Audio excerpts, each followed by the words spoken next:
Olá pessoal, bem-vindos a mais um vídeo. Hoje vamos falar de Bitcoin que está a subir, do resto que está a subir, vamos falar dos juros que é para descer, tudo isto num vídeo super rápido. Como sempre, eu não sou o conselheiro financeiro, subscrevam o canal, sigam-me nas redes sociais, em baixo eu deixo os links todos, incluindo o grupo do Discord, onde estamos a criar uma comunidade de pessoas que querem aprender a investir, querem trocar ideias, querem ensinar uns aos outros, já somos quase 900, então bora lá.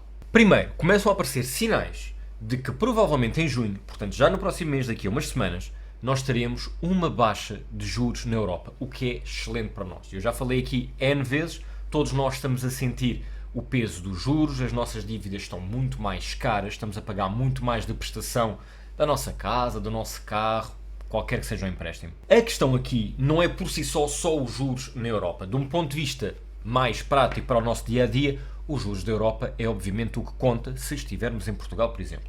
Agora, se for algo mais enquanto investidor, nós temos que olhar para todos os juros.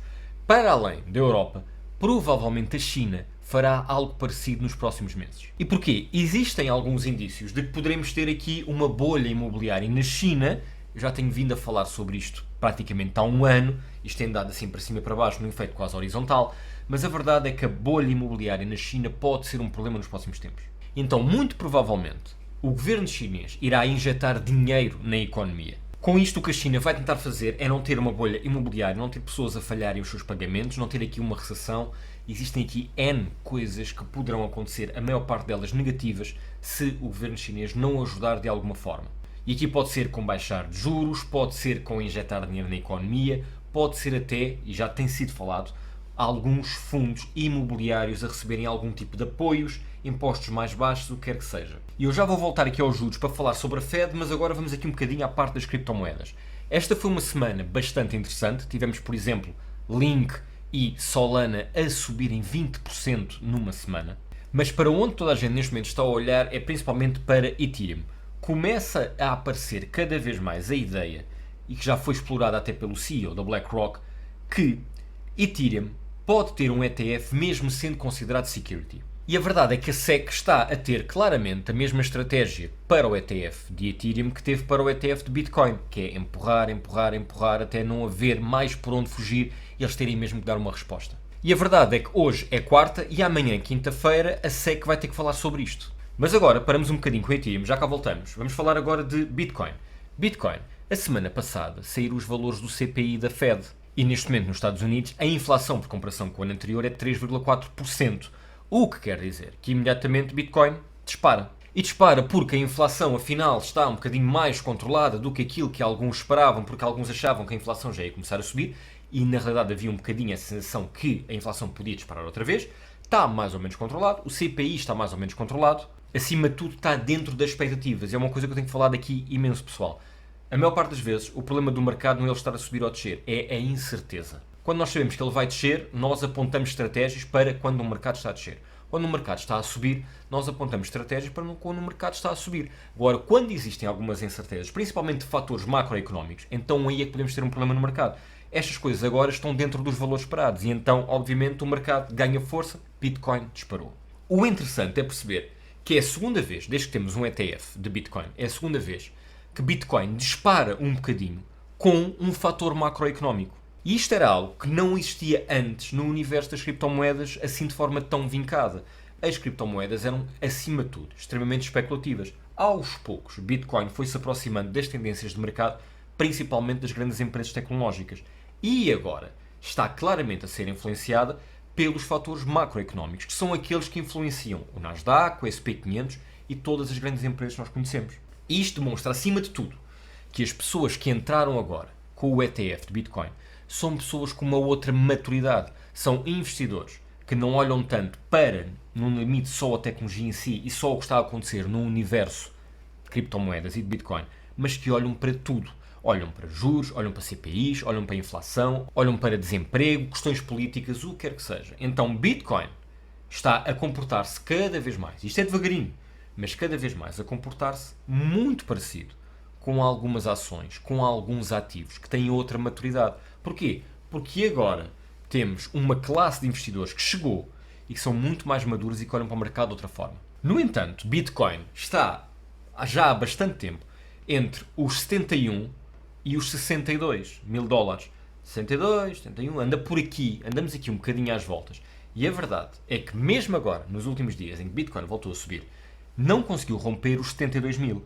E esta é a grande barreira agora, é o seu all-time high. Se Bitcoin disparar e conseguir romper os 72 mil, muitos dizem que a próxima barreira psicológica são os 100 mil. E porquê? Vamos ter todo um ETF a suportar isto e isto vai começar a subir, as pessoas vão começar à procura de uma nova barreira psicológica para, ok, quando é que eu vou vender? Quando é que as pessoas em princípio irão vender? E vão tentar antecipar isso. E se calhar será perto dos 100 mil. E eu quando digo aqui 100 mil, se calhar é 97, 98, 99, mas lá perto. A questão é, isto pode acontecer rapidamente ou não? Vai depender aqui de alguns fatores. Primeiro, o ETF de Ethereum vai ajudar de alguma forma Bitcoin a consolidar-se como um ativo bastante interessante, mas até pode retirar um pouco de dinheiro do ETF de Bitcoin para passar para um ETF de Ethereum. Claro que isto obviamente não vai demorar, mas se Ethereum tiver esta quinta-feira um sinal de que o ETF vem aí, Ethereum muito facilmente, até ao fim deste ano, pode chegar aos 10k.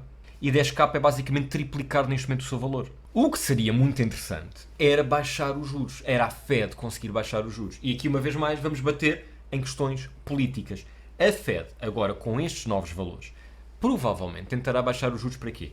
Para que a economia esteja estável quando chegarmos às eleições. E, uma vez mais, de um ponto de vista político, muitos analistas acreditam que a Fed fará os possíveis para a economia estar forte quando se chegar às eleições. E para isto, a Fed tentará ou injetar mais dinheiro no mercado, mas aí podemos ter um problema de inflação, ou então baixar os juros. E baixar os juros vai fazer com que as pessoas tenham menos despesas, tenham que pagar menos pelos seus créditos, possam poupar mais e, obviamente, possam investir mais. Para os grandes investidores, a ideia é muito parecida. É, se os juros começam realmente a baixar, então o dinheiro que eu tenho aqui em juros, eu vou tirá-lo e vou pô-lo noutro sítio, vou investi-lo de alguma forma, porque a longo prazo provavelmente irá dar-me mais alguma coisa. E então vamos ter aqui o efeito contrário que eu já falei aqui N vezes, que foi, quando os juros começaram a subir, saiu muito dinheiro dos mercados para entrar em juros, e agora o dinheiro vai sair dos juros para voltar ao mercado. A ideia dos grandes fundos, a ideia pessoal daqueles que realmente têm muito dinheiro e que conseguem de alguma forma impulsionar e manipular o mercado, é onde é que o meu dinheiro dá mais dinheiro. É só isto. E tivemos esta fase que foi nos juros e agora em princípio será noutro sítio qualquer. Ethereum, Bitcoin, ações, o que quer que seja.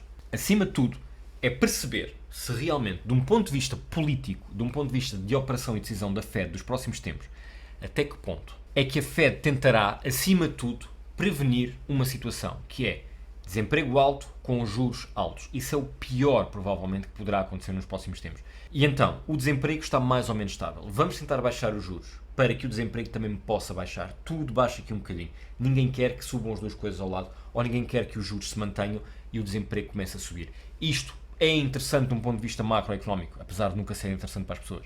Mas de um ponto de vista macroeconómico é interessante existir algum desemprego ou então existir pelo menos alguma poupança das pessoas para não existir tanta inflação. Com a inflação mais ou menos controlada agora nos 3,4% e eles a quererem baixar para os 3, 2,5%, 2% nos próximos anos, isto vai demorar. Então as questões políticas e eleitorais passam à frente, que é até que ponto é que a Fed quer que o povo vá votar com dinheiro na carteira ou não. E obviamente com isso votar mais ou no governo que está agora ou no outro governo que substitua. E agora, voltando para Bitcoin e para Ethereum, vejam aqui estes gráficos. Pessoal, vamos aqui começar com Bitcoin. Se vocês repararem, ao longo do tempo, e isto aqui estamos mais ou menos em março deste ano, abril, maio, até ao fim de maio em que estamos agora. Se vocês repararem, Bitcoin andou aqui algumas vezes a bater a linha roxa. E de resto, a maior parte das vezes passa apenas a linha vermelha, passa a linha vermelha e cai, passa a linha vermelha e cai, passa a linha vermelha e cai, e agora, linha roxa a tocar na linha laranja. E quando isto toca na linha laranja, pessoal, isto vai descer. Não há a mínima hipótese. Muito, muito dificilmente isto passa mais do que durante umas horas a linha laranja. E a seguir volta a cair. Está a voltar agora, apesar desta queda, de termos pensado assim, uma queda. Ok, mas é uma queda em que continua acima da linha vermelha. Obviamente estas linhas agora estão todas a subir. Vamos ver até que ponto é que ela baixa um bocadinho, se faz um efeito horizontal. Bitcoin a fazer efeito horizontal, com obviamente a linha vermelha ainda a subir um bocado, porque está a ir atrás desta tendência. E se depois volta a subir e volta outra vez ao roxo. Não se esqueçam que a última vez que esteve no roxo foi aqui.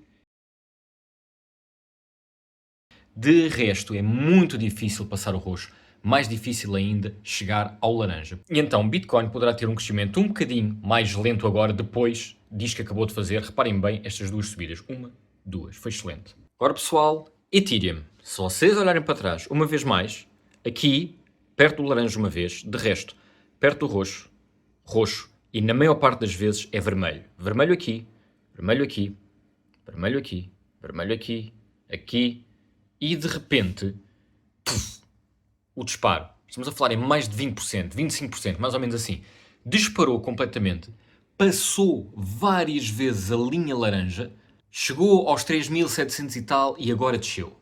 A questão, pessoal, é que se o ETF não se concretizar, obviamente irá baixar. Irá baixar um bocado, porque isto foi uma subida vertiginosa. Terá que baixar aqui uma vez mais para ficar entre o vermelho e o verde. Vai ter que baixar. Se acontecer algo um bocadinho diferente, em que fiquemos com a ideia de que realmente o ETF vem aí, que há um ligeiro atraso, mas as coisas não vão andar assim muito para trás e que o ETF no futuro irá mesmo acontecer. Então isto é tudo para disparar. E se olharmos, por exemplo, para o que aconteceu com Bitcoin, então é muito provável que o que tínhamos aqui seja Ethereum com muita facilidade a chegar aos 5, 6k e depois ir atrás de valores mais altos e, como muitos investidores dizem, poderá chegar aos 10k este ano.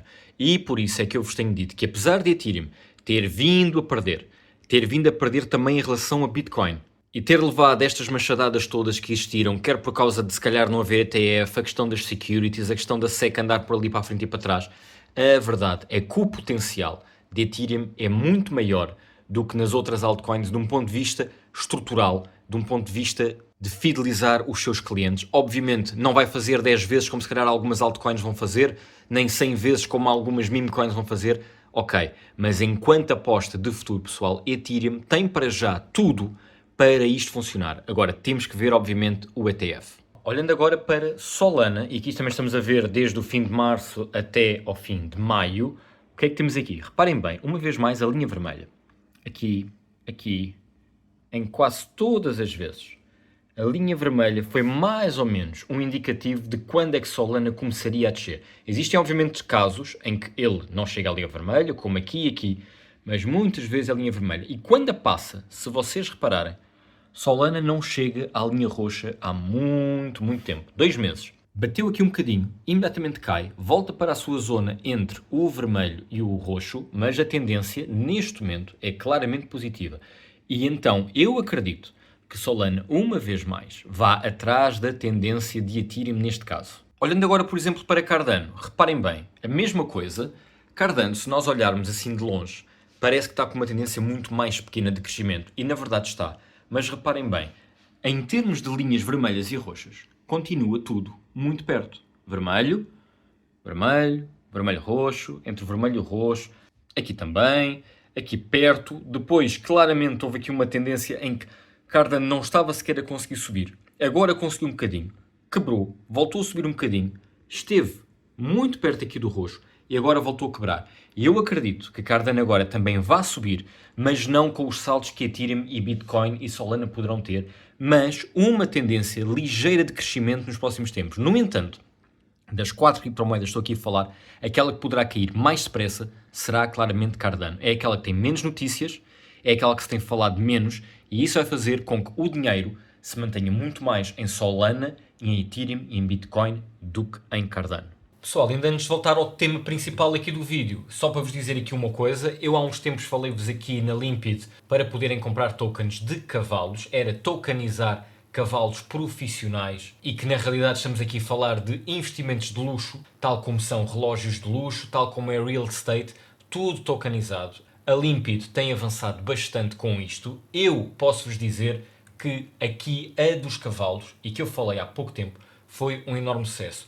Na parte da waiting list isto ficou completamente fechado, nem sequer abriu ao público, eles conseguiram levantar o dinheiro todo. Quando existirem novos projetos destes aqui na Limpid, eu voltarei a falar, porque como já vos disse, acho que a tokenização de alguns assets físicos neste momento existem, quer sejam artigos de luxo como casas, cavalos, relógios e muitas outras coisas, fazem sentido. Só vos queria passar aqui a mensagem que eu disse-vos, que voltaria mais tarde a falar sobre isto e dar-vos aqui o resultado. E o resultado foi este. Muito rapidamente eles conseguiram fechar toda a ronda de investimento de tokens Acho que é muito, muito interessante e de certeza que vão existir mais e esta é uma tendência para o futuro.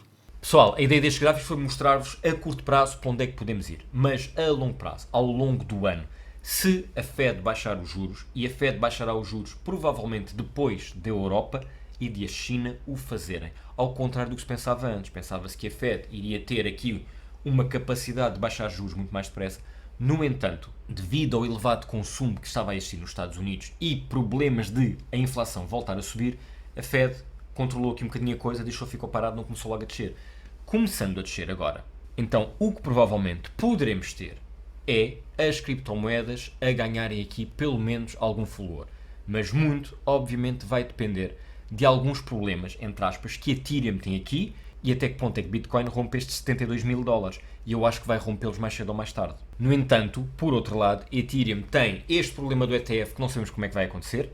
Temos o problema da SEC estar a tentar tornar Ethereum de alguma forma uma security e tudo isso empurrou Ethereum para baixo. Então a grande questão que se impõe aqui, principalmente em relação a Ethereum, que depois irá impulsionar o resto do mercado de criptomoedas, tal como Bitcoin fez agora nos últimos meses, é se Ethereum, com estes fantasmas de talvez não existir ETF e talvez ser uma security, Ethereum se conseguiu manter ali perto dos 3 mil dólares, se um destes fantasmas desaparecer, ou até os dois, até que ponto é que Ethereum dispara, por exemplo, para os 10 mil, que é uma barreira psicológica que muitos investidores apontam como o futuro de Ethereum, caso o ETF seja aprovado ou então que a Fed diga claramente, ok, Ethereum não é uma security.